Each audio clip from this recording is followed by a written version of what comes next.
Assalamualaikum warahmatullahi wabarakatuh. Puji syukur atas kehadirat Tuhan Yang Maha Esa sehingga kita semua diberikan nikmat kesehatan untuk tetap bisa berkarya.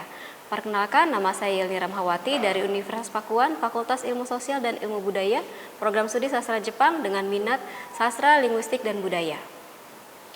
Pada kesempatan ini, saya ingin memaparkan pernyataan diri sebagai dosen dalam unit kerja Tridharma Perguruan Tinggi, yaitu dalam bidang pengajaran. Saya adalah salah satu dosen yang mengampu mata kuliah Nihongo 2 dengan kode mata kuliah SJP 6108. Mata kuliah ini merupakan mata kuliah wajib semester genap bagi mahasiswa sastra Jepang yang telah lulus mata kuliah Nihongo 1.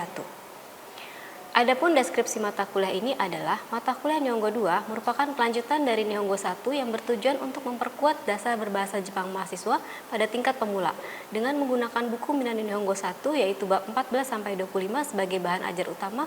Mahasiswa akan pelajari pertama, struktur tata bahasa lanjutan tingkat dasar, memperluas kosakata, serta meningkatkan keterampilan berbicara, mendengar, membaca, dan menulis dalam konteks kehidupan sehari-hari. Yang kedua, melatih mahasiswa untuk mampu menyusun kalimat lebih kompleks dan menggunakan berbagai pola kalimat untuk berkomunikasi secara efektif dalam bahasa Jepang. Pembelajaran dilakukan secara aktif melalui latihan komunikasi, kerja kelompok, dan juga tugas individu. Sehingga mahasiswa mampu memiliki kemampuan dalam menggunakan kombinasi berbagai pola tata bahasa untuk menyusun dan menulis paragraf pendek yang terstruktur dan sesuai konteks tema kehidupan sehari-hari. Adapun capaian pembelajaran program studi yang dibebankan kepada mata kuliah Nihongo 2 adalah yang pertama, mampu menunjukkan kepribadian berakhlak, berpikir logis, kritis, analitis, dan mampu bekerja sama secara bertanggung jawab dengan berbagai pihak. Ini merupakan CPL 1 KU 1. Yang kedua, mampu menguasai konsep dasar tata bahasa Jepang tingkat dasar lanjutan atau setara JLPTN 5 atau JLPTN 4 awal, serta mampu menjelaskan fungsi dan struktur kalimat dan berkomunikasi sehari-hari yang merupakan CPL 3 PU 1. Sedangkan CPMK pembelajaran mata kuliah Nihongo 2 adalah 1. Mengidentifikasi pola tata bahasa dasar lanjutan, di mana mahasiswa mampu mengidentifikasi bentuk, fungsi, makna, pola-pola bahasa dasar lanjutan yang terdapat dalam Minano Nihongo 1 bab 14 sampai dengan 25. Kemudian CPMK 2 ialah menjelaskan penggunaan tata pola bahasa secara tepat. Di antaranya adalah bentuk tai, tari-tari, tomoimasu, takotoga aru, dan lain-lain secara tepat dalam berbagai konteks.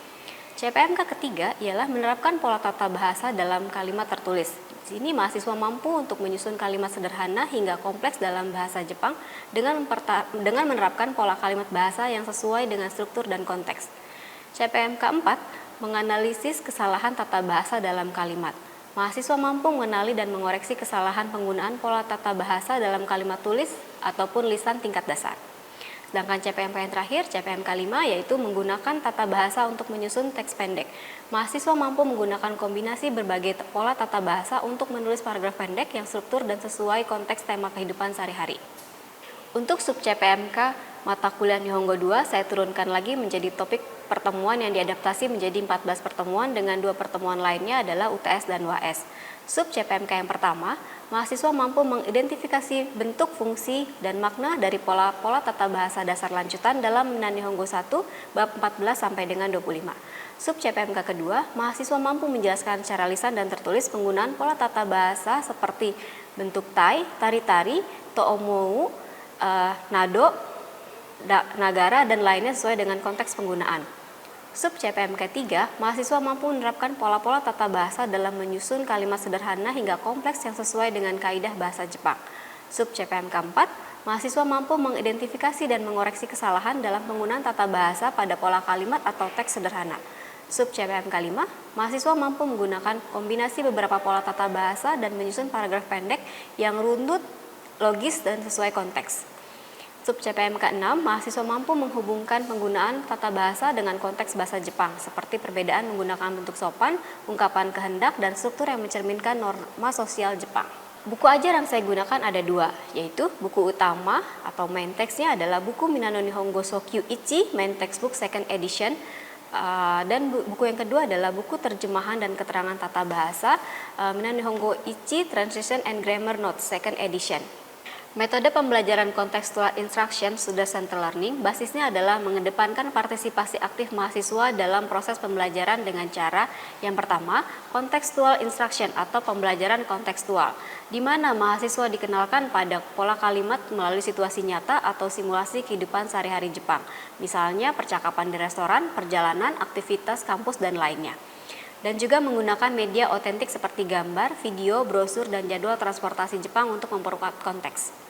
Yang kedua, Student Centered Learning atau SCL. Mahasiswa diberikan kelompok diskusi kecil di mana mahasiswa berdiskusi dan menyusun kalimat menggunakan pola baru. Kemudian dengan role-play atau simulasi, mahasiswa memerankan adegan menggunakan pola tata bahasa yang sedang dipelajari. Lalu dengan problem based task di mana mahasiswa menyelesaikan tantangan bahasa seperti membuat percakapan, membujuk teman dengan tema salah satu adalah membujuk teman pergi ke acara, menjelaskan alasan keterlambatan. Dan yang terakhir adalah dengan mini project di mana mahasiswa membuat vlog pendek, teks atau poster yang menggunakan minimal 3-5 pola tata bahasa dalam bab tertentu. Refleksi dan evaluasi diri, mahasiswa diberikan waktu untuk merefleksikan penggunaan tata bahasa yang mereka pahami, serta melakukan peer review terhadap tugas tulis atau lisan teman sekelompok. Untuk penilaian, dilakukan dengan berdasarkan beberapa komponen, diantaranya kuis harian yang diberikan sebanyak 10%, tugas kelompok sebanyak 10%, presentasi kelompok sebesar 10%, ujian tengah semester sebesar 30%, dan ujian akhir semester sebesar 40%. Demikian pemaparan yang disampaikan. Berikut adalah video pengajaran saya yang diambil pada pertemuan pertama, yaitu pemahaman pola kalimat pada bab 14. Ini merupakan salah satu topik mata kuliah Nihongo 2. Semoga berkenan, terima kasih. Hai, minasan, konnichiwa. Konnichiwa. Oke, genki desu ka? Genki desu. Hai, ja, kyou wa Nihongo 2 を勉強しました。皆さん、日本語2をしていますか？何を勉強しますか？Bab 14. Bunpo. Hai. Hari ini kita akan pelajari mata kuliah Nihongo 2. Nihongo 2 berkaitan dengan grammar. Nah, buku yang akan kita pakai itu ada buku utamanya adalah ini, buku Minano Nihongo 2 yang akan digunakan sebagai buku utama. Di samping itu akan ada buku pendamping lainnya yaitu seperti buku terjemahan dan juga buku tata bahasa. Baik. Sampai sini oke? Oke. Baiklah. Nah, kita akan mulai materi kita hari ini, yaitu di bab 14. Ada yang sudah baca bab 14? Belum? Baiklah. Bab 14 ini, kita lihat materi yang pertama. Oke. Ini, kita akan belajar pengelompokan kata kerja dan perubahan kata kerja bentuk T. Ada yang sudah pernah baca bentuk kata kerja T? Belum pernah baca? Oke. Kata kerja T itu fungsinya apa aja ya? Ada yang tahu nggak? Ya, fungsi T itu banyak sekali digunakan. Beberapa akan kita pelajari hari ini, tapi sebelumnya kita harus tahu dulu cara perubahan kata kerja bentuk T dan pengelompokan kata kerja. Kata kerja itu dibagi menjadi berapa kelompok? Bisa dilihat? Menjadi 3 kelompok. Ya, kita menyebutnya kata kerja kelompok 1, kelompok 2, dan kelompok 3. Cara membedakannya sangat mudah. Kata kerja kelompok 1, minasan lihat di sini ada kakimas, lalu ikimas, isogimas, nomimas, yobimas. Oke. Di sini ada ki, gi, mi, biri, ichi, si. Semua kata kerja yang diakhiri oleh huruf i, berbunyi i, itu merupakan kata kerja kelompok 1. Oke. Lalu kita kata kerja kelompok 2. Ada apa saja? Tabemas, nemas, okimas, karimas, nimas, imas. Iya. Ini tidak diakhiri oleh huruf I. Jika tidak diakhiri oleh huruf I, masuk ke dalam kata kerja kelompok 2. Ya, kata kerja yang terakhir adalah kata kerja kelompok 3. Itu hanya ada 2 kata, yaitu kimas dan simas. Contohnya ada samposimas. Ini minasan harus hafalkan. Hanya ada 2 kata pada kata kerja kelompok 3. Oke desu ka? Hai, ja suzukemashou. Bagaimana cara perubahan bentuk T-nya? Nah, kita lihat. Tadi sudah dijelaskan, yang ada pada kolom I merupakan kata kerja kelompok 1. Lalu, jika tidak ada pada kolom I atau ada pada kolom E, itu adalah kata kerja kelompok 2. Tapi, ada pengecualian pada kata kerja kelompok 2. Ini, contohnya, hanya ada 9 kata ini. Ini seperti kata kerja kelompok 1, tapi masuk ke dalam kata kerja kelompok 2. yaitu ada okimas, kimas, dekimas, apa ini? Tarimas. Tarimas, orimas, oke? Abimas. Mimas. Imas. Dan imas. Ingat ya, hanya ada 9 kata pada kata kerja kelompok 2 yang mirip seperti kata kerja kelompok 1. Perubahannya itu akan seperti pada kata kerja kelompok 2, tidak mengikuti kata kerja kelompok 1.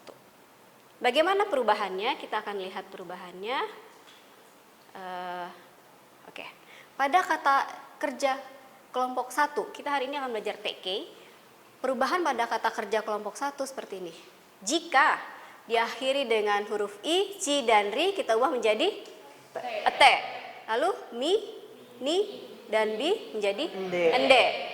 Ki, ite, gi, ide, si, site. Oke, kita lihat contohnya. Ada yang bisa kasih contoh kata kerja yang diakhiri dengan I? Contohnya apa? Ikimas. Oke, lalu? Tachimas. Tachimas, boleh. Kita lihat perubahannya. Jika I ciri, maka ete. Nah, begini. Kaimas, kita coret T-nya, imasnya ganti dengan T, maka menjadi kate. Oke, sedangkan contohnya yang pada ende, nomimas. Mimas dicoret, diganti menjadi ende, maka menjadi nonde.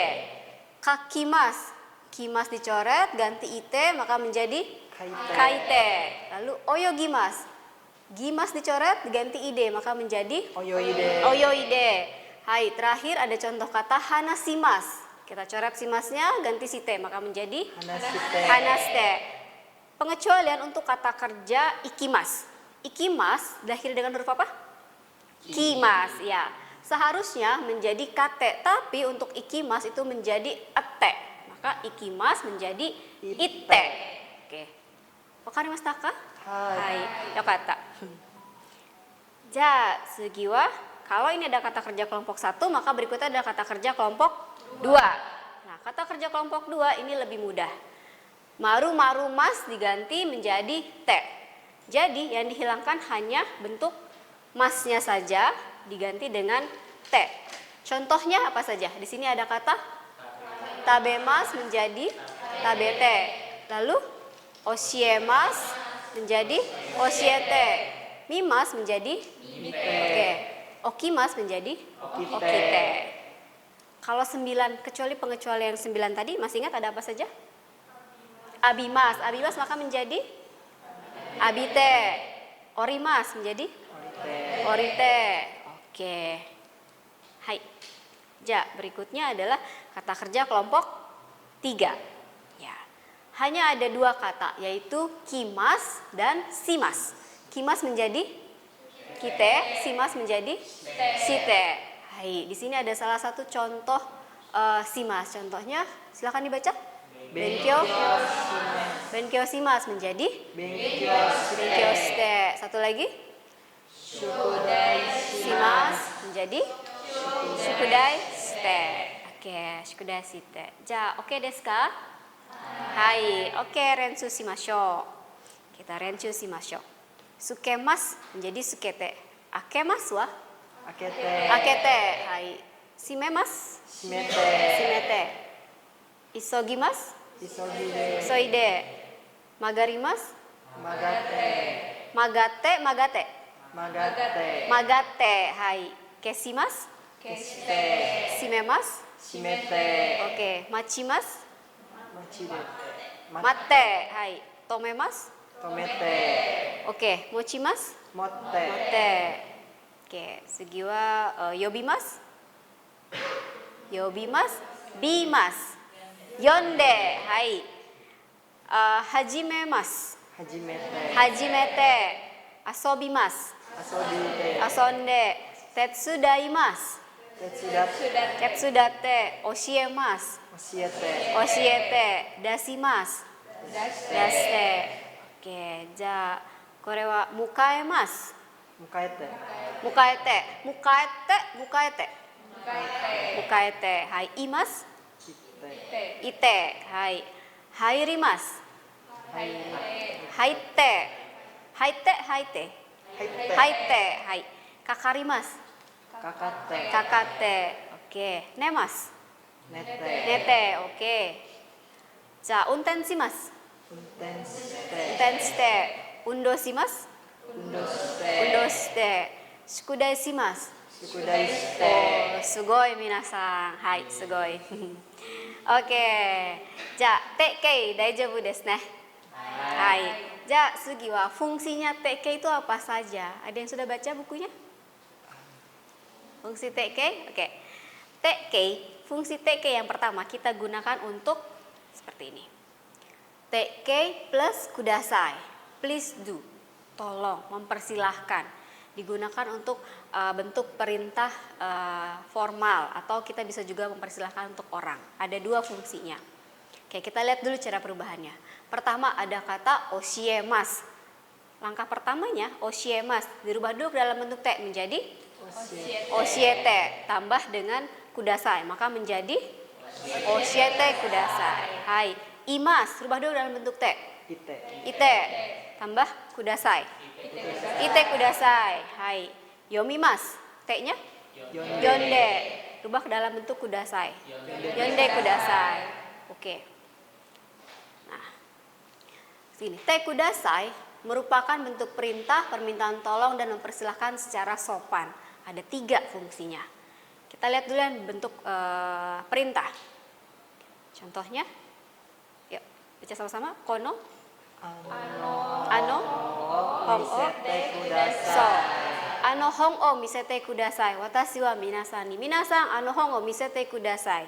Bentuk meminta tolong, bentuk memerintahkan secara sopan. Tolong perlihatkan bukunya pada saya. Hai, sugi wa ini mempersilahkan. Contohnya, keki o hai, keki o tabete kudasai. Silahkan dimakan kuenya. Atau kalau mau lebih sopan lagi, kita bisa tambahkan kata dozo. Contohnya, dozo. juzu misete kudasai Dozo jusu nonde kudasai. Silahkan diminum jusnya. Jadi ada 3 fungsinya. Yang pertama memerintah secara sopan. Yang kedua itu mempersilahkan.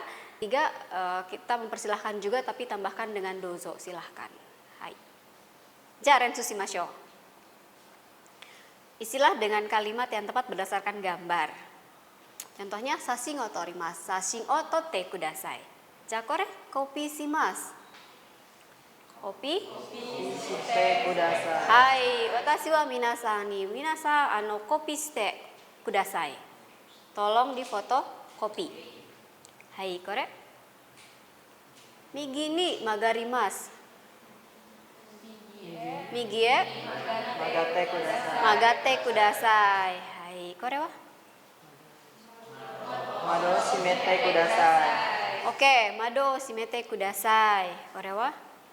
eakon no sukete kudasai Eakon o sukete kudasai. Ja, tsugi wa? Isogimasu. Isoide kudasai. Hai, tsugi wa? mite kudasai Mimas menjadi misete mite kudasai. Oke, kore. Ikimasu. ite kudasai Itte kudasai. Berikutnya. Kikimasu. kite kudasai Kite kudasai, kitte kudasai. kite Kite kudasai. Hai, kore wa kanji o kakimasu. kanji o kakite kudasai Kanji o kakete kudasai, kanji o kaite kudasai. Desu ka? kudasai So, kanji o kaite kudasai. Hai. Nah, ini ya. Jadi, dozo menjadikan kalimat te kudasai menjadi lebih sopan. Contohnya jusu, dozo jusu o nonde kudasai. Atau kita bisa tambahkan kata sumimasen jika kita meminta tolong atau mempersilahkan orang yang lebih dihormati. Menggunakan sumimasen. Contohnya, sumimasen ga sashin o totte kudasai. Minasan saya pergi ke taman nih. Terus mau minta tolong difotoin, ketemu sama orang asing. Maka saya akan bilang, sumimasen, sashin o totte kudasai. Boleh tolong fotoin? Hai. Ja, tatoeba, sumimasen, atsui desu. Kurasu wa atsui desu. Minasan sumimasen, eakon o sukete kudasai. Hai, oke desu ka? Oke. Ja.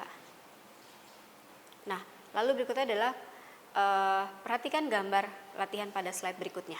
Kita akan menggunakan kata dozo atau sumimasen. Nih contohnya, bersilakan masuk. Tok tok tok. Dozo, haite kudasai. Yang ini, sumimasen ga sasin o totte kudasai. Hai. Ja, koko made wakarimasu ka? Oke, shitsumon ga arimasu ka? Shitsumon ga arimasu ka? Dozo. Baik, Sensei. Untuk penggunaan bentuk T ini bisa kira-kira untuk dalam situasi selain yang disebutkan Sensei tadi, bisa dalam situasi seperti apa saja, Sensei? Oke, terima kasih pertanyaannya. Te kudasai bisa kita gunakan dalam bentuk formal, dalam bentuk sopan. Ini adalah bentuk yang standar yang bisa kita gunakan dalam situasi apapun. Perhatikan juga lawan bicaranya. Jika misalnya lebih tua atau superior, kita bisa gunakan kata dozo atau sumimasen. Ditambahkan itu akan membuat bentuk te kudasai menjadi lebih sopan, menjadi lebih halus. Tapi kalau misalnya mau perintah tegas, seperti misalnya saya meminta minasang untuk mengumpulkan tugasnya, saya tidak akan menggunakan dozo atau sumimasen. Jadi misalnya kumpulkan tugasnya besok. Asta shukudai o dashite kudasai. Itu. Tidak menggunakan bentuk, tidak ditambahkan kata dozo atau sumimasen. Tapi kalau misalnya saya mempersilahkan minasang makan, hai dozo keki o tabete kudasai, ya silahkan kuenya silahkan diminum, dimakan. Hai, sampai sini, oke? Hai, ada lagi yang mau bertanya?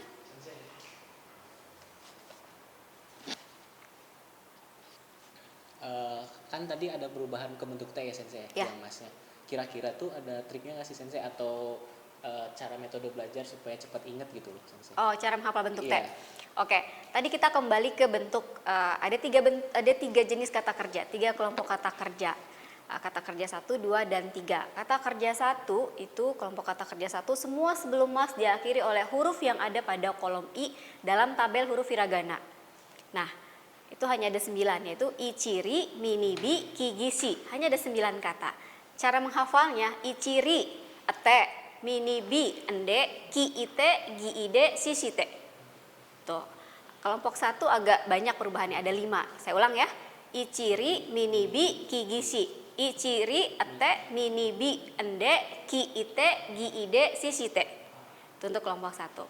Untuk kelompok 2, sebelum mas tidak ada huruf yang ada pada kolom I. Biasanya hurufnya adalah E, kecuali 9 kata yang harus teman-teman hafalkan. Oke, harus minasang hafalkan ada 9. Untuk kelompok 2, hilangkan masnya, ganti menjadi T. Misalnya tabemas, tabete. Nemas, nete. Oshiemas, oshiete. Jadi hilangkan saja masnya, ganti dengan T. Kata kerja kelompok 3, hanya ada 2 kata. Ini harus minasang hafalkan. Hanya ada kimas yang artinya datang. Kalau dirubah menjadi T, itu menjadi kite. Lalu simas melakukan, maka T-nya adalah shite. Contohnya benkyo shimas, maka menjadi benkyo shite. Oke. Oke desu ka? Oke desu. Hai. Arigatou gozaimasu Sensei. Iya. Hai, mau arimasu ka? Yang kata kerja tadi yang pertama itu kan ada si juga ya, Sensei. Keshite jadi keshimas. Dan yang kata kerja ketiga juga itu ada yang simas jadi shite. Nah itu cara membedakannya biar nggak terlalu bingung gitu, Sensei. Kan ada miripnya. Hai, arigato. Pertama, simas itu artinya melakukan. Simas ini untuk bahasa Jepang saat ini bisa ditambahkan ke dalam semua kata benda yang memiliki arti atau makna pekerjaan. Tambahkan simas. Ciri-ciri kata kerja itu semua diakhiri dengan mas. Nah, ada kata-kata tertentu seperti benkyo. Itu merupakan kata benda, tapi kan artinya belajar. Maka untuk menjadi kata kerja, kita perlu menambahkan simas. Oke, jadi benkyo simas. Nah, biasanya simas itu yaitu ditambahkan pada kata benda yang memiliki arti pekerjaan. Sedangkan kalau kata kerja sendiri yang seperti kesimas, hanasimas, ini merupakan kata kerja yang tidak bisa dipisahkan simasnya. Gitu. Hai. Oke. Oke desu ka? Arigato. Hai. Oke, jika tidak ada pertanyaan minasang, untuk tugasnya silahkan kerjakan renshubi dan mondai. Renshubi dan mondai silahkan dikerjakan renshubi dan mondai. Dari nomor 1 untuk renshubi Ichiban kara nanabang made desu. Oke? Nanabang made desu. Renshubi wa ichiban kara nanabang made desu. Sugi wa mondai wa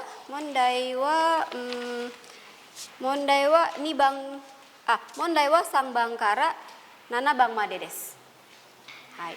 Jadi untuk renshubi silakan dikerjakan dari 1 sampai 7, sedangkan untuk mondai dari nomor 3 sampai nomor 7. Oke.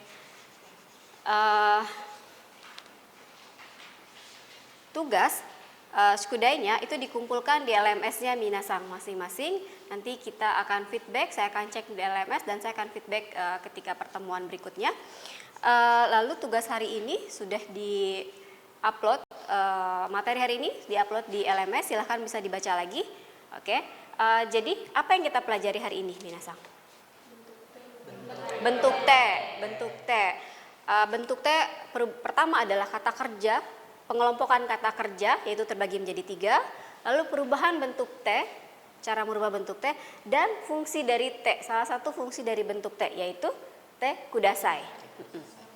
Oke, jadi ada 3 ya yang kita pelajari, pengelompokan kata kerja yang pertama, yang kedua adalah perubahan bentuk T, yang ketiga adalah fungsi dari T, salah satu fungsi dari kata kerja bentuk T. Hai. Nah, kalau ada yang tidak dipahami, minasang bisa baca lagi materinya di LMS materi yang sudah saya upload di LMS. Lalu jika ada pertanyaan bisa berdiskusi via LMS dan juga bisa menghubungi saya jika masih ada yang kurang dipahami. Kita bisa berdiskusi di luar jam pelajaran supaya minasang lebih paham. Hai. Ja, oke desu ka? Hai. Ja, shitsumon ga arimasu ka? Arimasen? じゃあ、質問がなかったら今日以上です。終わりましょう。はい、お疲れ様でした。お疲れ様でした。